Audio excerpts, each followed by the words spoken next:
The Appalachian Trail was older than any map, any story, any name. That's what her brother Noah had said the night before he vanished. Evie Cross stood at the edge of the trailhead near Blood Mountain, Georgia, clutching the weathered journal she'd found in his pack, left behind in his car at the parking lot. She didn't understand how someone could disappear so completely on a trail lined with markers and maps. Then again, maybe that was the point.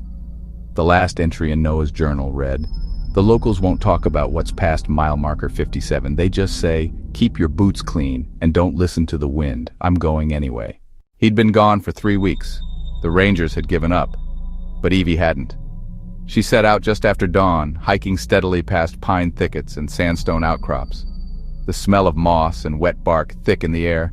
The trail was eerily silent. No birds, no squirrels, not even the hum of insects. Just the crunch of her boots and her breathing. At mile marker 57, the trees seemed to change. Taller, denser, bark peeling like old skin. The trail thinned, more animal track than human path. Evie paused, uncertain, and then she heard it. A whisper. Faint, like wind across paper.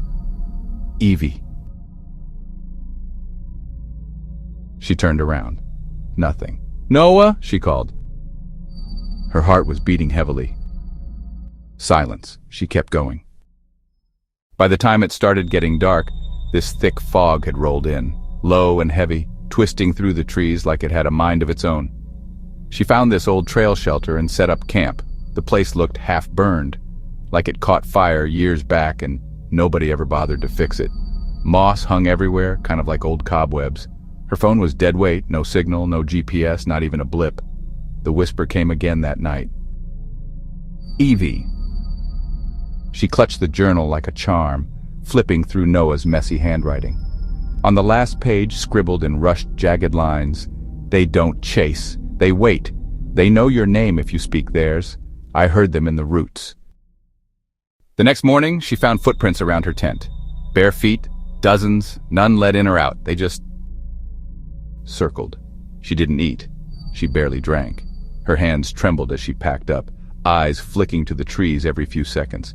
Something was wrong with the air. Heavy, intentional. She passed the ruins of an old cabin around noon.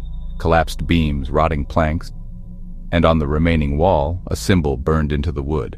A circle with branching lines like antlers or roots. The same symbol was on the cover of Noah's journal. Inside the ruins, she found a scrap of faded denim, Noah's jacket. She sat down hard, throat tight. "Noah, if you're out here..." Something knocked from inside the trees, 3 deliberate, slow knocks. Wood on wood. She didn't move. A shape stood between the trees. Not quite a person.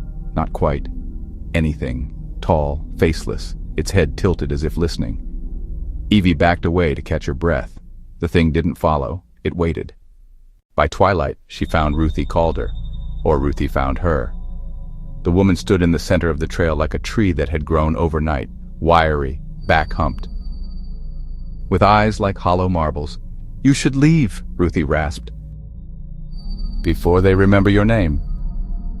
Evie didn't ask how she knew her. She just asked, "Where's my brother?" Ruthie didn't blink. "He listened. You shouldn't have." "Listen to what?" "The whispers. They come from below, not the sky, not the trees. They sleep under us, but when we listen, they wake." Evie's blood ran cold.